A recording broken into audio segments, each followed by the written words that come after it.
அகர முதல எழுத்தெல்லாம்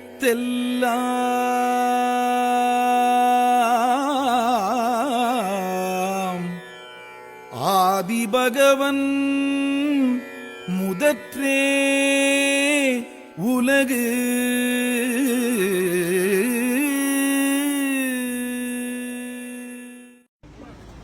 Okay?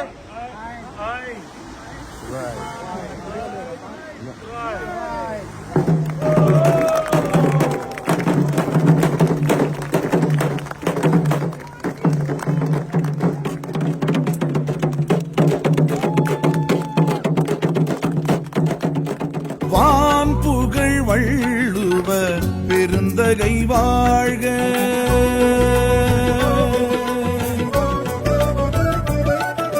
வான் புகழ் வள்ளுவ பெருந்தகை வாழ்க.